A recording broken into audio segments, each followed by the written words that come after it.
mlimo ndio uto wa mgongo na ndio kazi yangu. Hii ndio kazi yangu, hii shamba ndio kazi yangu, ndio kila kitu. Kwa hivyo nabambana nao kabisa na na focus market ya Europe.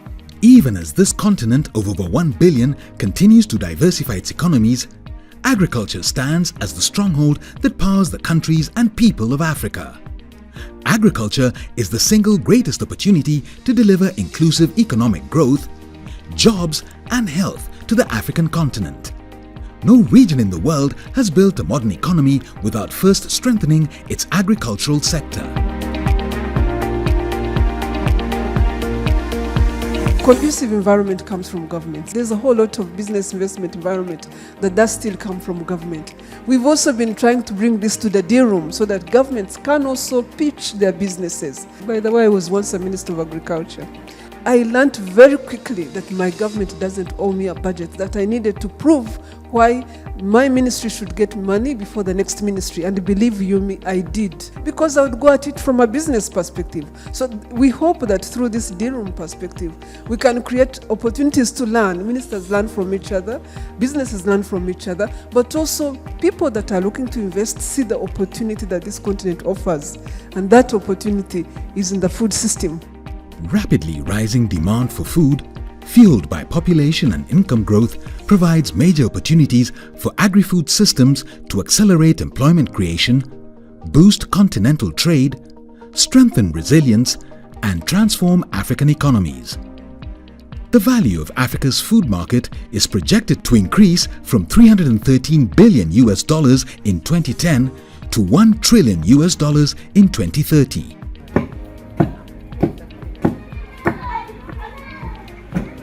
Africa has huge agricultural potential. About 65% of the uncultivated arable land left to feed the world is in Africa. The size of the food and agriculture market in Africa will be worth $1 trillion by 2030. So yes, the potential is immense, but Africa cannot eat potential. What Africa does with its agriculture in the face of climate change will determine the future of food in the world. Yet, 246 million people in Africa still go to bed hungry every single day.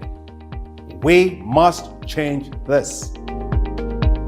Affordability and accessibility of safe and nutritious food continues to lag in the continent, and knowledge gaps at policy, community and farmers levels remain major obstacles in food system transformation, as tracked by the FAO's Status of Food Insecurity report in the last 5 years. This is amidst unprecedented challenges like COVID-19, which has further exposed the fragility of Africa's food systems. It's my honor and privilege to be coming back here to Rwanda. We are having this AGRF at a very difficult time, as you might know. COVID has made it very difficult for all of us, but we've found ways. We decided that if there's one thing we are going to do this year, is to try to find ways of being resilient. In fact, today's theme is about resilience in all walks of life. The other pertinent issue facing farmers is perennial or novel external shocks such as delayed rains, devastating floods, and various pest invasions such as desert locusts and the African armyworm. A food crisis has been looming, spurred by these events, and compounding this is the current Russia-Ukraine war, which has negatively impacted food supply and fertilizer flows from the affected region. This conflict has shone a light once again on the fragility of Africa's food systems. 75% of sub-Saharan Africa's rapid agricultural production growth reflects rapid expansion in cropped area, only 25% from yield growth. In this decade, as a continent, we need to transition from resource-dependent to productivity-led agricultural growth. The status quo is not sustainable, both environmentally and socially. To move from an initiative to a system, scale has to be built in. One critical sector AGRA has played a key role in doing this is in crop investment. In 2006, there were just 2 nationally owned seed companies across Africa. Now, With the partnership of governments, the private sector and international partners, there are 110 local seed companies operating across the Eastern and Western Africa Agroecological Zone, bringing to market 381 new varieties of locally grown staple crop. These improved crop varieties each yield between 3 and 5 times more than traditional unimproved varieties. I produce hybrid maize, soya, also now nugget seed after the grant of Agra, not only because of the money, the training. The beginning, on that 50 hectare, maybe I was getting even 10 quintal, 1 ton of yield per hectare. Now I get 4 to 5 ton per hectare. So my production doubled, and the area also I was doubling and doubling. A retail network of 35,000 small shops have set up to sell inputs from SMEs direct to the farmers, making them readily available in their local communities and removing precious barriers to growth. By 2016, our agri-supported shops were reaching 15 million farmers across 18 countries. Such sustainable and deep-rooted change is set in place at the policy level. AGRA has accelerated policy reforms through nationally led and prioritized initiatives. A review confirmed that 72 policy reforms had been initiated across 11 countries because of our work, of which 54%, 39 in total, are currently being implemented. In Ethiopia, support to the government to reform high import taxes on agricultural machinery led a significantly streamlined mechanization tax regime, which directly led to an increase in the sale of mechanized equipment by 33% over the last 2 years. There are many successful initiatives, including helping to crowd in and align donor and public funding through flagship investment programs in Burkina Faso, Ghana, Kenya, and Tanzania. In Burkina Faso, the AGRA investment in support to a government-led flagship leveraged $540 million towards rice self-sufficiency. Other rice-related policy initiatives include CARD, where AGRA worked with other development partners in Kenya and the Ministry of Agriculture to formulate a national strategic plan. The National Rice Development Strategy was developed by all the rice stakeholders in the country. There were several interventions that the stakeholders did the analysis of the rice value chain so as to increase rice production. In Kenya in 2008, our production was 50,000 metric tons. And the interventions that the stakeholders analyzed and found were important to increase rice production were in the issue of seed, the issue of mechanization, the issue of reducing the post-harvest losses, the issue of mechanized harvesting, and the issue of milling. We did our evaluation of the strategy in 2018, and we found that the Kenya's rice production had tripled from 50,000 metric tons to 150,000 metric tons. The Planting for Food and Jobs PFJ initiative in Ghana, a flagship we designed at the request of the Ghanaian government, has helped to leverage an estimated $260 million in public and donor funding and reached 1.74 million farmers. My cars, my 2 tractors, my house, by looking after my children in the school, hospital bills and other things, all are from my farm. I do nothing else.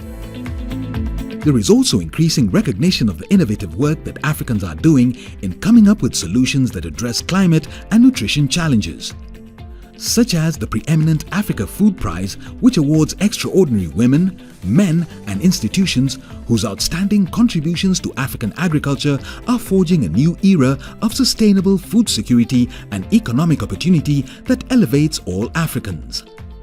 The Africa Food Prize winners are celebrated for their achievements and innovations with transformative power that can be scaled and replicated across the continent to eliminate hunger and poverty and provide a vital new source of employment and income.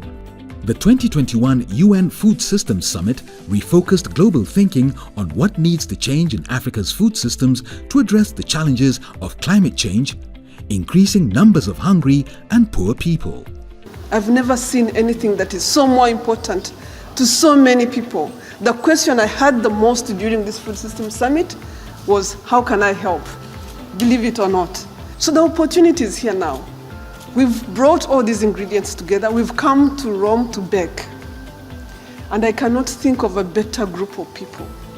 I want to add one ingredient to those set of ingredients. We have to talk about hunger and end hunger. We have to reverse our climate change. And we have to think about livelihoods and how we bring better livelihoods to people. It can't be any other way. It has to be that the next 9 years is about really coming through. Other Pan-African solutions are emerging from within the continent, driven by the Common African Agriculture Development Programme, CAADP. Strengthening Africa's value streams can be accelerated by increasing trade within the African continent. Total trade between African nations was only 2% in the period between 2015 and 2017, according to the UN trade agency UNCTAD. The Africa Free Trade Area intends to reverse this trend. It has created the world's largest free trade area, representing a 1.2 billion consumer market. It is in agriculture that the AfCTFA's aspirations can be realized. Many regional economic communities in Africa have already identified strategic products for further improvement in regional streams of quality improvement. This regional trend has the potential to include smallholder farmers, including women and youth, as well as small and medium enterprises. It is estimated that freeing tariffs could bring prosperity benefits of up to $6.1 billion and trade growth among African nations by 33%. Having understood the moment that faced them, leaders from across Africa and around the world renewed their commitment to adopt a more holistic and inclusive approach to food systems in Africa to better tackle hunger and poverty and improve nutrition while conserving natural resources. This declaration was made at the conclusion of the 2021 AGRF Summit. Ending hunger requires considering food as a system, revealing a range of intersecting challenges that are undermining our progress towards all of the SDGs. 70% of African adults work in agriculture and agribusiness. If they aren't doing well, then Africa isn't doing well. Clearly, we need a transformation in how our food systems are organized. The declaration at this summit is the culmination of over a decade and a half's work, leveraging practical actions, sharing lessons and engaging partnerships that will move African agriculture forward from a solitary struggle to strive to an industry that thrives. This 2021 summit offers an opportune moment for all our nations to put our thoughts together, accelerate action, and make commitments to deliver resilient food systems for our continent and our people. We are remodeling Kenya's food systems into one that exploits the vibrant energy of our youth, thereby making it more inclusive, innovative, collaborative, as well as dynamic. We must now raise the profile of African challenges and solutions that build resilient food systems and go beyond political ambition into progression towards the 2030 Sustainable Development Goals, the CAADP Malabo Declaration, and Agenda 2063. There are 4 critical steps we must take going forward. 1. Catalyze rapid expansion in agriculture and food productivity, with a particular focus on smallholder farmers and women. 2. Boost Africa's food market opportunities and invest financing for Africa's food systems. 3. Ensure access to safe and nutritious food for all. 4. Build resilience, especially through social safety nets and early warning systems. According to the 2021 AASR report, there are practical actions for African governments, development partners and other stakeholders that will build resilience and sustainability into Africa's agricultural production systems, and they include providing incentives for farmers to increase adoption of management practices that increase soil nutrient and water use efficiency, diversifying the cropping system to enhance nutrient cycling and efficient soil water utilization and increase diet diversity, higher accessibility to improved crop varieties and/or hybrid adapted to local soils and climate change, investing in risk mitigation, management and pooling strategies such as insurance, cash transfers, savings groups, and improving access to credit, providing incentives that boost farmer demand for inorganic fertilizers and increase availability and uptake of organic inputs, creating conducive policy and regulatory environments for fertilizer businesses, increasing funding to agricultural research and development and extension services, creating incentives for and investing in irrigation, prioritizing policy actions that enhance synergies and avoid policy collisions. Bona chamami anno ebaro jamana nyere fui makako no fulo. Kerana na fui makako no fulo. Keta chamambi amse ga minke ka bono kola. Ana nyogo na chamambi amse ga minke bi ka bono kola. Nera ga jatinela. Donc lebe mi fo malien dem sanu yebi. Nyana ga ke bulbuli anga ferage anga chesri yere chula. O chamama fa senabula barawera obula kumi o bara sira chamambi.